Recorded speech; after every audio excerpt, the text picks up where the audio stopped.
Biz şu anda 3 ayların rahmet iklimindeyiz. Güzel günlerdeyiz. Allah'ın rahmetinin sağanak sağanak yağmış olduğu bir günleri yaşıyoruz. Ve hele hele Şaban ayının 15. gecesi, yani Berat gecesi olarak dediğimiz o gecenin yarına tekabül etmesi, hem Perşembe gecesi, Cuma gecesi olması hasebiyle hem de Berat gecesi olması hasebiyle çok önem arz ediyor bizler için, biz Müslümanlar için.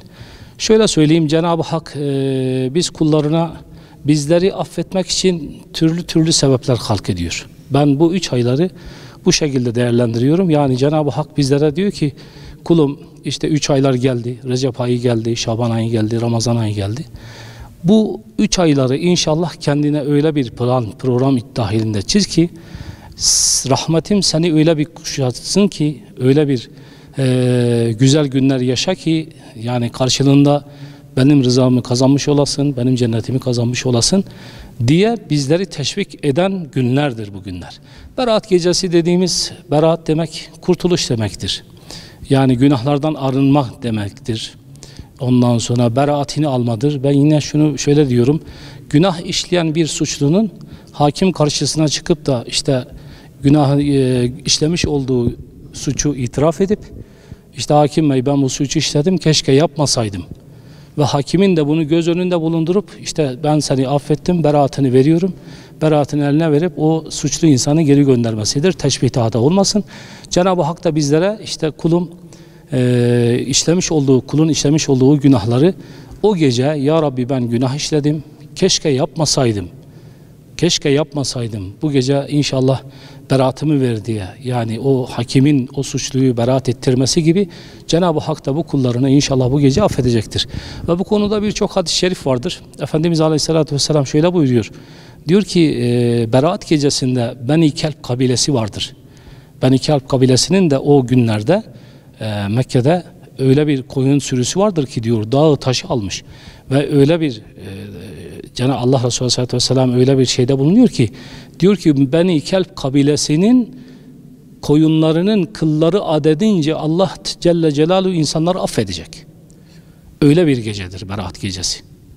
Arınma gecesidir. Ve hadis-i şerifin devamında diyor ki, melekleri Rabbim gönderiyor. Diyor ki, yok mu rızık isteyen, rızık vereyim. Yok mu af isteyen, onu affedeyim. Yok mu şifa isteyen hastasına, ona şifa vereyim. Yok mu bunu isteyen, yok mu bunu isteyen diyor. Sabah namazına kadar, işrak vaktine kadar diyor melekler böyle dünya üzerinde insanların isteklerine karşılık vermek üzere diyor Cenab-ı Hak onları indiriyor. Böyle bir gecedir. Ve Berat gecesi öyle bir gecedir ki, yani bu hadis-i şerife binaen de bazı kitaplarımızda geçer.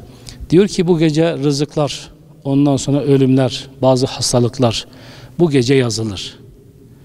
Bu gece yazılır ve bu gece öyle bir Cenab-ı Hakk'ın rahmetinin sağanak yağmış olduğu bir gecedir.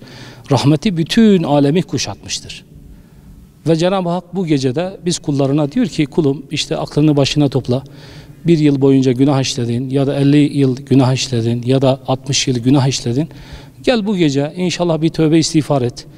Allahu Teala'ya güven. Allahu Teala hakim karşısına çık. Günahlarını itiraf ettikten sonra elhamdülillah affedilmiş olarak sabahla ve Ramazan ayını güzel bir geçirdikten sonra da aynı şekilde devam ettir ömrünün sonuna kadar. İnşallah bu şekilde. Efendimiz Aleyhisselatü Vesselam yine bu konuda bir hadis-i şeriflerinde gecesini ibadetle, gündüzünü de oruçla geçirin. Yani diğer şeylerde oruç o kadar tavsiye edilmiyor ama yani yine oruç tutulur, şey değil. Ama şey konusunda, Berat gecesi konusunda Efendimiz Aleyhisselatü Vesselam'ın böyle bir tavsiyesi vardır bizler için. Gecesini diyor ibadetle geçirin sabah işrak vaktine kadar ve gündüzünü de oruçla geçirin. Bu gecede yapılacak olan ibadetler Allahu Teala'ya birinci olarak tövbe istiğfar etmektir. Yine Efendimiz Aleyhisselatü Vesselam buyuruyor ki "Et-taibu minez-zemmi kemen la zemme leh." Günah işleyen, günahından tövbe eden hiç günah işlememiş gibidir. Bizleri tövbe etmeye ne yapmıştır? Tavsiye etmiştir. Biz de bu gecede en büyük yapacağımız şey tövbe etmektir. Gerçekten şu anda insanlığımız büyük bir girdabın içerisindedir. Bir çıkmazın içerisindedir. Bir günah çıkmazının içerisindedir. Yani öyle bir insanlarda yaşayış hali belirdi ki görüyoruz, geliyorlar, görüyoruz, soruyorlar. Yani insanlarımız gerçekten hali perişan bir durumdadır. Günah noktasında söylüyorum bunu. Yani kendisini dinden soğutmuş, değişik değişik fikirler içerisindedir, değişik değişik yaşantılar içerisindedir. Biz bu gece özellikle kendimizden ziyade ümmeti Muhammed için dua etmek lazım. Ümmeti Muhammed'in birliği, beraberliği için dua etmemiz lazım. Ondan sonra yani Efendimiz Aleyhisselatü Vesselam'ın bizlere buyurduğu gibi ayet-i kerimede de buyurduğu Allah'ın ipine sımsıkı sarılmak lazım. Kopmamak lazım. Birbirimize çok iyi yapışmamız lazım. Yani Müslümanlar innemel mu'minun ihvetun. Bütün müminler kardeştir. Biz ne yapacağız? Öncelikle diğer kardeşimizi düşüneceğiz. Ondan sonra kendimizi düşüneceğiz. İlk önce ya Rabbi sen bütün ümmeti Muhammed'i affet. Ondan sonra beni affet diyeceğiz. Yani Müslümanlarda bencillik olmaz. Müslüman bencil olamaz. Ümmeti Muhammed'i kapsayacak şekilde dua etmemiz lazım. Cenab-ı Hak bu gecede ümmeti Muhammed'e birlik, beraberlik nasip etsin. İslam ümmetini bu çıkmazın içerisinden kurtarsın, girdabın içerisinden kurtarsın. Günah bataklığından bu gençlerimizi muhafaza buyursun inşallah. Biz buna ahir zaman fitneleri diyoruz. Ahir zaman fitnelerinden ümmeti Muhammed'i, çoluğumuzu, çocuğumuzu muhafaza buyursun inşallah. Yani duadan başka sığınacak hiçbir kapımız yoktur. Yapacak tek şeyimiz bizim duadır. Duadan başka sığınacak Allah'ın rahmetine koşacak o şekilde yapacağımız şeyden başka hiçbir şey yoktur. Yani Cenab-ı Hakk'ın kapsama alanı içerisine girmek lazım. Ben öyle diyorum. Şimdi insanlar, gerçi Allahu Teala her tarafı kapsamıştır ama bir de şeytanın da bir kapsama alanı vardır. Münafıkların da bir kapsama alanı vardır. Kafirlerin de bir kapsama alanı vardır. Cenab-ı Hak bütün kapsamların içerisindedir ama bir de rahmetini kuşatmış olduğu bir kapsama alanı vardır Cenab-ı Hakk'ın. Biz müminleri inşallah, ümmeti Muhammed'i inşallah bu kapsama alanı içerisinde Rabbim bizleri birleştirsin, buluştursun inşallah.